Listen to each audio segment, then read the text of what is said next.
Okay, recording. So welcome, Karen. My name is Dana Rizzo, and I am here with Karen Leba Baker, who is a speaker, an author, and a woman extraordinaire. She is a friend of mine also. I'm glad to say that. And one of my mentors that I look to learn a little bit more about communication. And I took a class back in January with Karen, how to talk to men. And I actually learned how to communicate and be honest with my feelings, regarding a particular business situation that had occurred. And I was feeling a lot of pressure and feeling very much like a victim.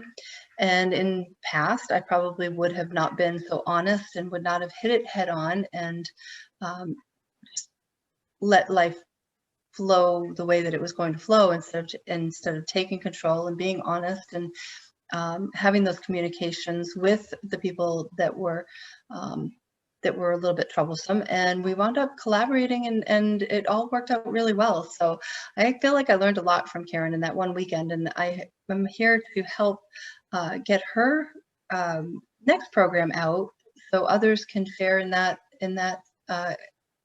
extraordinary transformations. So Karen, thank you for being here with me. I appreciate it.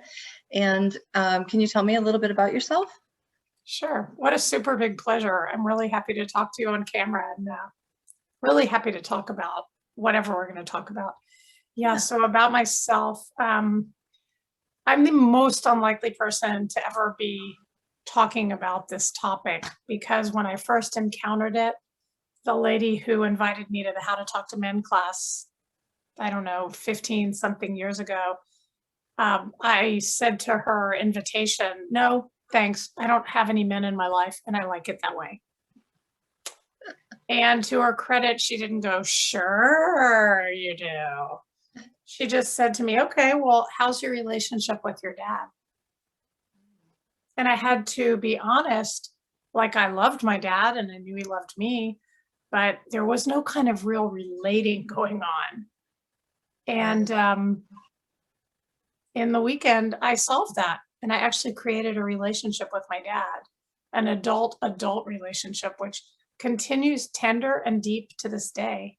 And it helped me resolve a lot of relationship issues around men, just getting complete with my dad. That's fantastic. So could you tell me a little bit about the program that you're about to launch coming up called E.M.B.R.A.C.E? E.M.B.R.A.C.E, yep. So embrace is obviously a touchy-feely word, kind of a snuggly word. It's something we probably all need a lot more of on the tail end of the pandemic. Right.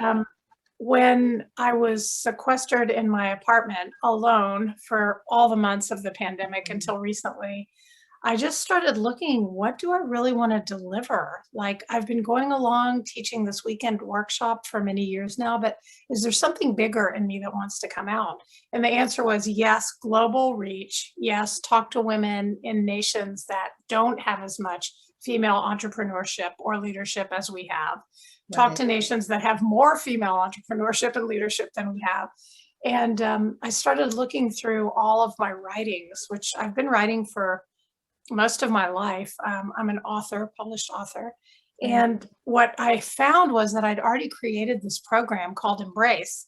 And it's an acronym, the E.M.B.R.A.C.E method. So E stands for establish trust, and then make it a game is M. And then we might talk a little bit more about this, but it's actually a way to know kind of like what base you're on with someone.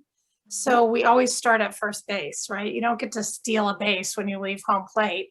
You have to go to first base, and first base is establish trust. In any relationship that you're in, you have to first establish trust. So that's the foundation of all productive relationships. So we look at what actually destroys trust in the business world.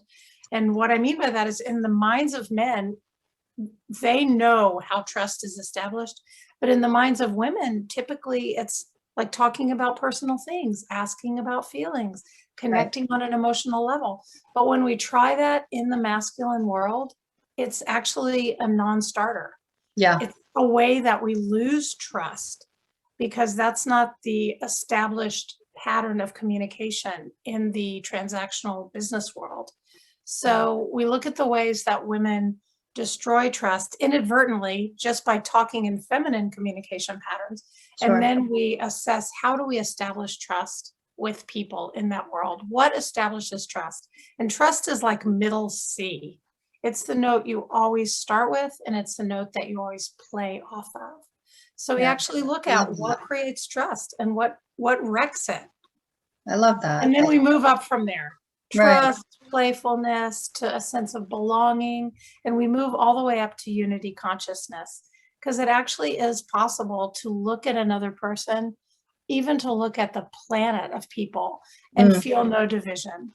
And it's clearly the direction that our world needs to move to. needs It's to why go. all the tumult is coming up now. So I Yeah. feel like this embrace method is really right for the times, because we have to start out relating with whoever's in front of us, and that's establishing trust. That's fantastic. I love that. So that being the ultimate goal, wanting unity, why just women then? Gosh, that's a great question. Gosh, why just women? Well, can I tell one on myself? I find women easier to relate to. I guess that's why I'm still teaching the work that Okay. I'm teaching, is because I keep needing to learn it. And I find that women are really hungry to have their voices, to lead. And if we try to lead from the male paradigm and become more masculine, then what ends up happening is we have less finesse and less kind of approachability in our private relationships. So rather than trying to become more like most of the role models we've had that have been men, Mm, I'm suggesting, as a role model myself, that we learn to become more in our feminine, and we can lead from our feminine, and we can take our feminine from the boardroom to the bedroom and beyond. We don't have to switch hats when we leave our place of business. We can right. actually lead from the feminine when we're in our place of business. That is But it something. takes something, Dina. We're Yeah. not conditioned to that. From No. the moment we left the home, we were in a male world, and we really Mhm. unconsciously learned how to adopt the male patterns of communication. I 100% agree. 100% agree. And I'm actually really excited. I'm going to be taking this retreat with you. And I'm excited about learning a little bit more about that, because I do see that in the world, that we try to wear all these different hats, and sometimes it gets a little confused, Like and it doesn't, whiplash. yeah, and it doesn't really pan out so well when you bring it home, It so really doesn't. yeah. I know that in relating to my son, when I come on hard like him Mm, and driving and forceful, it just turns him right off. right, right. And when I don't be soft and try to relate to him as a human, he doesn't relate to me either. And then Yeah, it's just a standoff. It's yeah. not real. It's like two people trying to push their agendas on each other, Mhm. instead of two people finding out what's going to really elevate this whole connection. Right. I think that a lot of families now, that women working, and they'll find that that butting of the heads when you know there's very few couples that can work through that. So maybe this will help with that. So This will help a lot.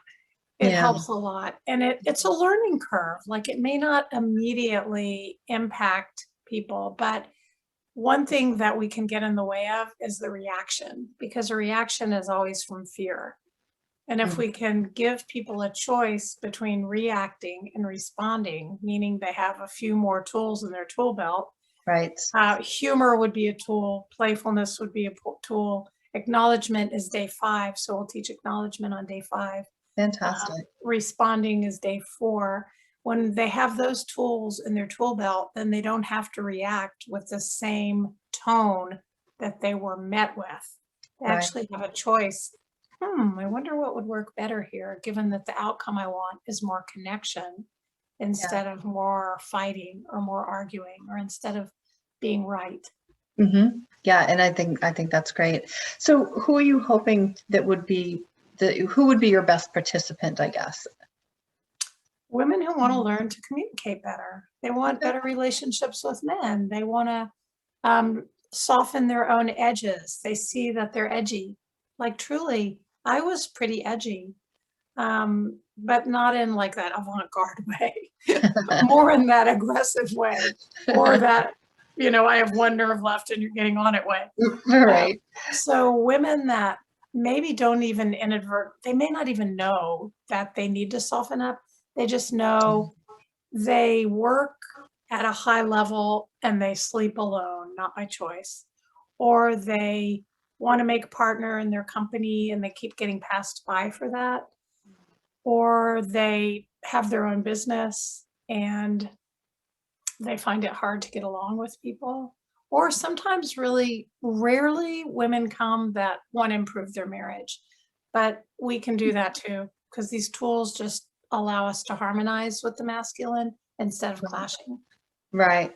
So the high-powered and successful women you work with, why do you think that they chase success and do have that difficulty, in their relationships? Well, we have learned the transactional tools. Like we've learned to get out there and make it happen, climb the ladder of success. And interestingly enough, often the masculine or the males know it's a game. Like if you see guys play football, they bash their helmets against each other. They fight, bitterly for the ball. They pile on top of each other, grab each other's face masks. But then when they're leaving the field, one will pat the other on the butt because they're still friends after that. Right. And women haven't really gotten that. It's just a game. It's just a game, and it's really important. Like it's crucially important to play like our lives are at stake. But then in the end, you can still sit down and have a beer. And women tend to take on the competition at a deeper level and really internalize it instead of realizing it's just a game. And so on day 2, we're going to talk about making it a game. Okay. Because when you have a game that you're really lit up about, for example, I would like to have 250 women in my online retreat. And I'm excited about it. And so I'm taking different actions that I would normally take. Like I'm calling my friends and saying, could you please post this on your Facebook page? And, would you please invite your friends?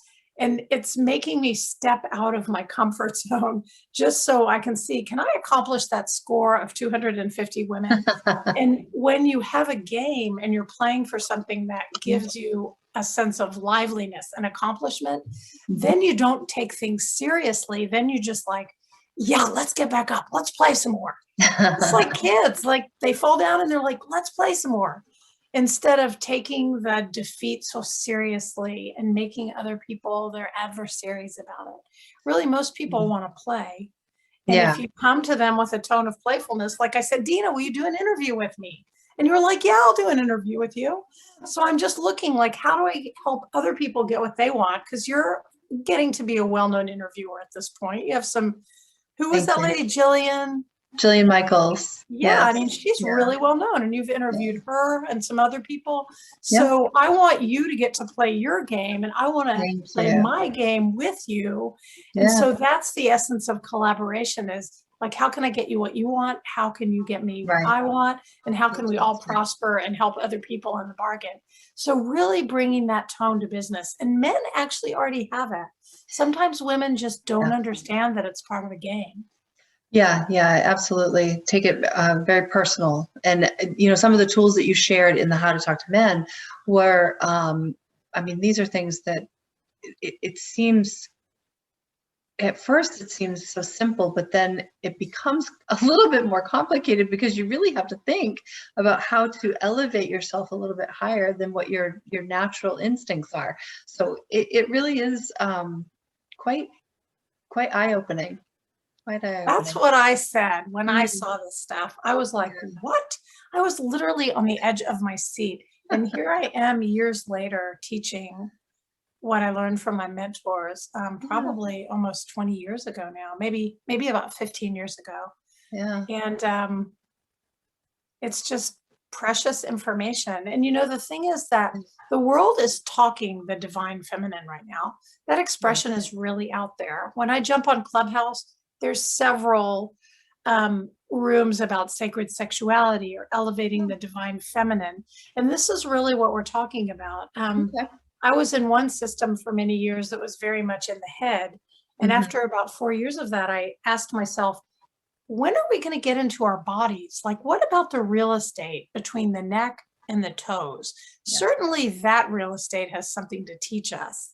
Yeah. And that was when I started learning about the body as a map of consciousness and learning about the chakra systems and learning that we're all like this huge satellite dish. We're broadcasting signals without our words, and we're receiving signals from other people without their words. Yeah. And that just opened an entirely new world for me. And it is a world that you asked me, why do I like to work with women? Because women are already processing at that level. Like Yeah. we're already noticing those things. And I've been in a room of men and women, and we've been giving feedback. And sometimes the men are like, well, I don't really see that. And by the end of the class, they typically see it. But the women are like right away, wow, I never noticed that before. Really? Does that happen everywhere? Absolutely. Is that going on all the time? So Yeah. women are just typically more receptive to these skills. And Mhm. that's totally fine because men do not have to change. And Right. guess what? They're probably not going to change. Right. I mean, there's that joke that men marry women hoping that they'll never change, and they always do. And women marry men hoping that they'll change, and they rarely do. Right. So if women learn how to harmonize our communication and Mhm. how to stay light, stay happy, stay connected, then the men don't have to change. The men will actually come into the vibration with us. Now, Mm. if we get offended and aggressive and fight, man, they're going to go after it with us. They don't even see our dangly earrings and long hair anymore once they feel that energy. But if That's it. we can be light with it, then Yeah. they'll come right up there with us and they'll That's have great. fun with us and enjoy Yeah. ourselves. And Yeah. Yeah. Fantastic. Well, thank you. Is there anything more that you'd like to share about the Embrace? Will you tell us the dates and yeah, it's May times? 17th through 24th. So Okay. it's a week-long retreat, Monday through Sunday. Okay. It's going to be starting at 12 Eastern time. So you got 9 a.m. Pacific time. My friends in Europe, it's 6 to 8 p.m., depending on how far east or west they are. Central time, where I am, it's going to be 11 a.m. So take an early lunch. Right. And Monday through Sunday, we're going to look at a different tool every day and why it's important to listen to our bodies rather than reacting from our minds. Mhm. And it's going to be 1 hour long. So Okay. 1 hour, it's kind of like lunch with the latest communication tool. And then Fantastic. on day 4 and day 5, there's going to be a half an hour bonus session, which you can stay for if you want. Okay. And they will be recorded. Yeah. All right. So I'll drop them at 4 Central, and they'll Okay. be available till the end of the retreat, which is Okay. Sunday So at if people midnight. So if people can't make it during any particular day, they get to hear the replay after if They they do, but they have to Okay. register. Right. Do you have the link that you could somehow post? Will you be posting I that? will be posting the link. Okay, super. Absolutely. So Yeah. they can, once they register, then first of all, every day between now and then, I'll be dropping something in, a broadcast, a Okay. distinction, something that you can learn and use right now. And I'll also be posting the videos on the page that they register on. So during the retreat, they can just pop onto that page All and right. participate and look at the video if they missed it during the day. Fantastic. All right, Karen. Well, thank you so much for joining me here today. And I definitely look forward to joining the Embrace group of the retreat. And I look forward to learning even more about communication with you. Thank you, Dina, so much. I really appreciate your friendship. I really appreciate your sharing this with your networks, Yes. and just really appreciate you. Thanks Yeah. so much. All right. You have a great evening. Same to you. Thanks.